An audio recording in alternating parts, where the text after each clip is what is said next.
Hi, good afternoon. It is Saturday, the 14th of November. We're out here on the docks on Nantucket, and today we are going to be talking about COVID.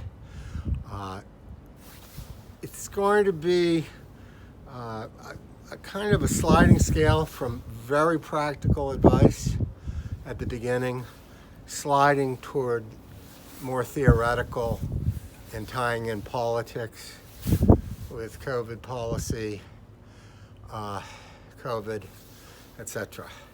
So, shall we begin? I had some other thoughts after I was trying to add on to recommendations given by Governor Baker, the town of Nantucket, etc. I have a couple of thoughts.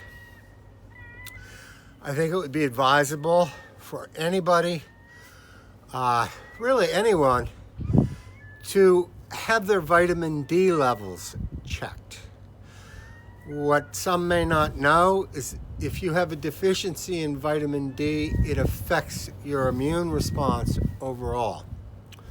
They've done studies at Boston University indicating that people with adequate vitamin D are 54% more effective at dealing with the COVID virus. So what I would suggest is that you get that checked. Hopefully you have medical care.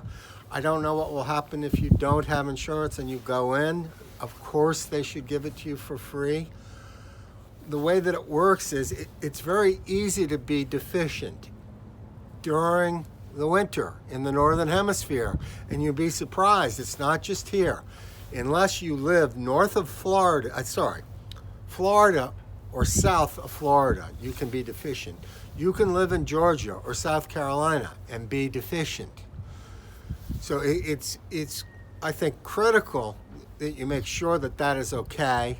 And now that we have such little sunlight from October to April in the Northern Hemisphere, and you would have the reverse in the Southern Hemisphere if you're down a good ways in the Southern Hemisphere. So you need to have your levels checked, and if they're low, then you take supplements. Normally, your body makes it from the sunlight. You have to go and get D3 supplements. So I would absolutely recommend doing that. First off, when I went in, I will tell you my personal story. When I went in and brought up COVID as an aside, I was there for other things. And I have several secondary conditions which put me at real risk if I contract it.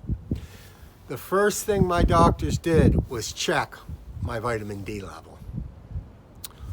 Okay, and it was all right. I thought it would be deficient. It was okay. So that's just to let you know about that. The second thing, I woke up the other night to an infomercial. I'm not very big. I normally don't even have a television. I'm not very big on infomercials. This is at 3 in the morning a few days ago. And it was a long program on a filtration system that you put in your house. It's called OxyPure. This is not an infomercial for me. What I can tell you is they're saying that they're effective dealing with allergies and dust and mold. And I've had people tell me that these things actually can work, and that's from years ago. This is the new state-of-the-art one, okay? They also make a claim much later. I actually got intrigued and really watched this. I sat up and watched this for probably an hour. And they do say that it has some effect against COVID, and they may have said against influenza as well. You have to go and do the research, check it for yourself.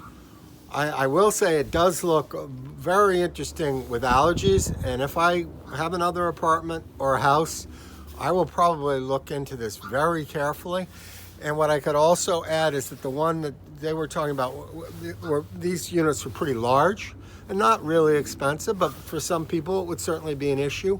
What I saw later is that they have very small ones that plug in that are probably like this instead of a big unit that looks like a very large air conditioning unit.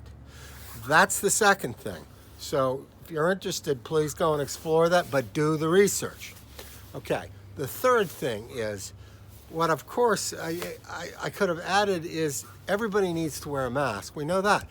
You could also consider wearing a mask inside your house, not just inside your work where you're mandated to, but you could actually make the choice to do it with your family members and with your friends. And also, in conjunction with that, try to spread people out if you can. If you have the physical space, if you can't have a family dinner, if you're missing family dinners, sit in 2 rooms, adjoining rooms, have the door shut or have it barely open, and talk and eat with just a couple of people in each room spread out. You could try something like that, depending on what your situation is. I know that won't work in some situations. There isn't the space, or there's no way to actually put things close together. Okay, so those are the three big things that have really been on my mind this week. Now I'm going to slide toward the political and a much broader. That was the practical potential solution stuff. Hopefully, what's going on in the country? I'm not so much going to talk about Nantucket. What's going on in the country? I'm terribly sorry, but this was very predictable. And I'm really, really not understanding, getting back to the mask issue, I don't really understand what the problem is. Nobody's asking anybody to wear a gas mask. People are making sacrifices, yes, in some cases, not everybody, some people more than others. Has anybody thought for a moment about what their ancestors have experienced on this planet? No matter where you're from, what country, what culture, what social class, anything, what they've been through? Asking people to wear a mask, it's a minor inconvenience. And let me tell you another thing personally. One of the underlying conditions I have as regards COVID is asthma. I've had it all my life. I get it very badly during the summer with the heat index, with heat plus humidity. So I have a lot of trouble breathing without a mask. This summer, I wore a mask all the time. And I will tell you, there were moments where I really was not quite sure that I could do it for much longer. Okay?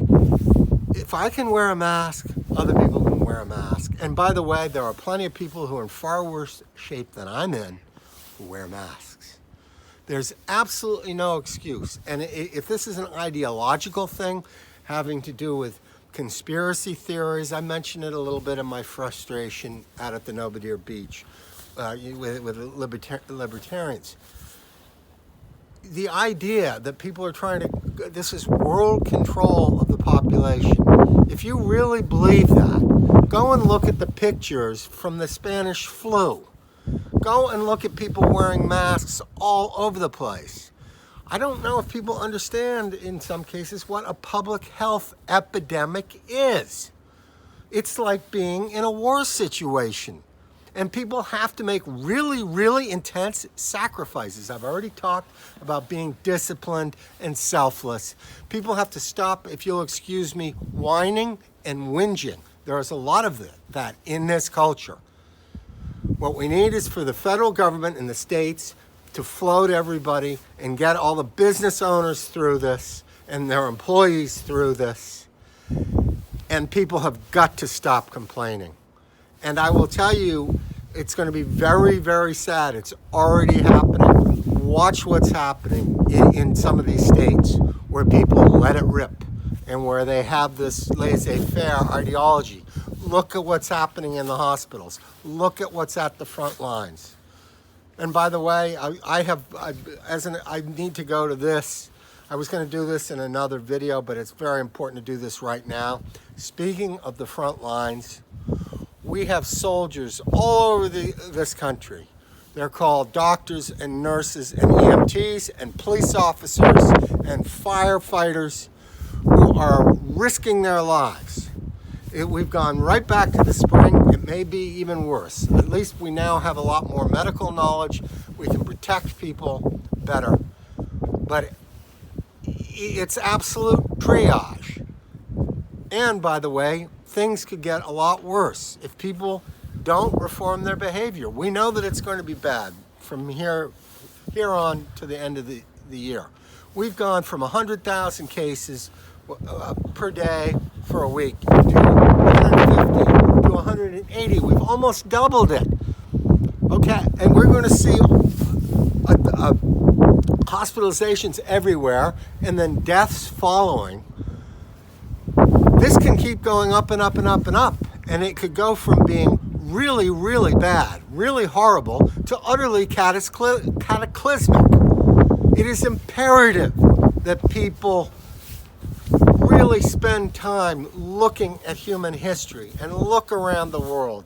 Look at the history of epidemics. Go and look. You'll see that this is not conspiracy, and it has nothing to do with the and the messages that we've gotten have been absolutely atrocious. It has sent everybody either the disinformation or the lack of information. That combination has wrought devastation. We are #1 in the world. And by the way, the countries that are 2 and 3 have taken a somewhat similar approach. Human beings have a lot of control over this virus, and it's heartbreaking. It's absolutely heartrending to see where we're at. We're at nearly 250,000 deaths in this country. We could have had 1/3 of that or 1/4 of that had we done things differently. And I think an epidemiologist, I would have to talk to them. They might even say go even less than that. A great deal of this has to do with how we've dealt with this or not dealt with it. And on that, I think I've said what I have to say today. All the best. God bless. Please take care of each other, and please don't congregate in groups inside, in large groups, as painful as that may be. And I know it's even more difficult, for example, for ethnic groups from certain ethnicities who have very open cultures and have socioeconomic issues. I know it's very difficult for millennials. I've observed millennials for years. I see how collective they are, especially the women. And I'm not talking about the bridal weekends on Nantucket. I've seen that, of course. But I see millennials in large groups. That has to stop for a while. If you want to take a walk on the beach or on the moors in a large group and you're really spaced out, okay. But please, not inside, anywhere. God bless, all the best, and let us pray and act. Good night.